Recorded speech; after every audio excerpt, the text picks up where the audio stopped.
आता आपण बघणार आहोत example number 4. Roshni saw an eagle on the top of a tree at an angle of elevation of 61 degree. While she was standing at the door of her house, she went on the terrace of the house so that she could see it clearly. The terrace was at a height of 4 meters. While observing the eagle from there, the angle of elevation was 52 degree. At what height from the ground was the eagle? Find the answer correct up to nearest integer. आपल्याला काय काय information दिलेली आहे in Marathi आपण बघूया. P पॉईंटवरती रोशनी उभी आहे आणि आर एस ही ट्री आहे. आर या पॉईंटवरती ईगल बसलेला आहे. जेव्हा तिने ईगलला दरवाजातून पाहिलं, घराजवळून पाहिलं, तेव्हा कितीचा एलिव्हेशन अँगल ऑफ एलिव्हेशन होता? 61 डिग्री. आपण लिहून घेतलेला आहे 61 डिग्री. ठीक आहे. मग ती घराच्या टेरेसवरती गेली. टेरेस हे 4 मीटरवरती आहे, म्हणजे आपला पी क्यू येईल 4. तेव्हा तिने बघितलं, तेव्हा तिला ईगल दिसला. त्यावेळेला अँगल ऑफ एलिव्हेशन होता 52 डिग्री.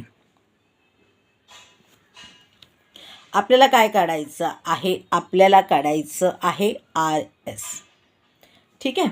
ओके. आणि काय सांगितलेलं आहे? उत्तर कसं येणार आहे? पॉईंटमध्ये येणार आहे. आपल्या नियरेस्ट इंटिजर करून लिहायचं आहे.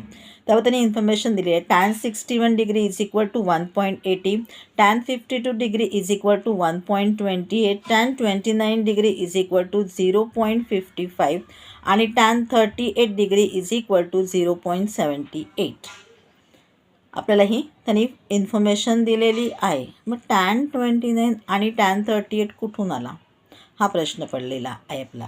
ट्री हा नेहमी ग्राउंडला कसा असतो? वर्टिकल असतो, म्हणजे 90 डिग्री असतो.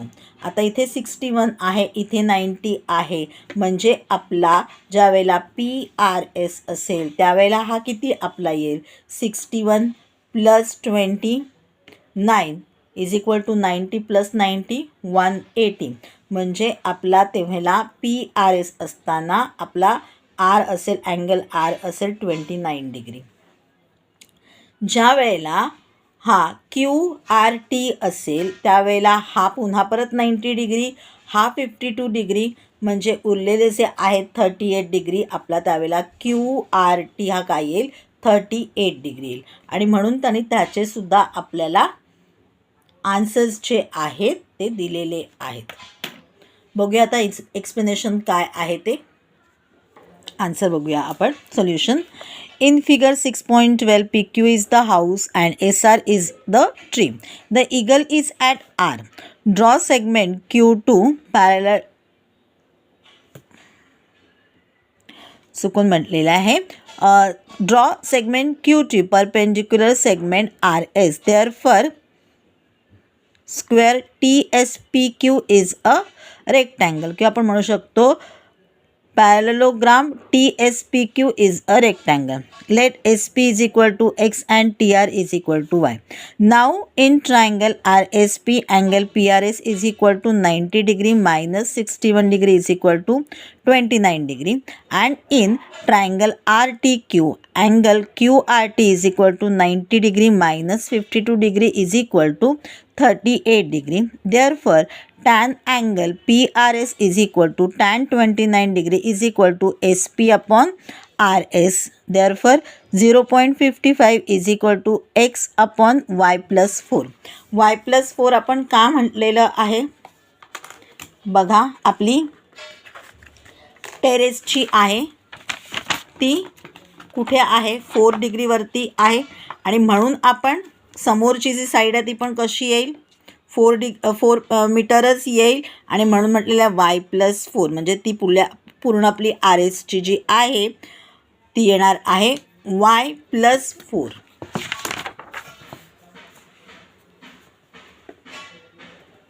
Therefore, X is equal to 0.55 into Y + 4. हाच आपला first equation. Similarly tan angle QRT is equal to TQ upon RT.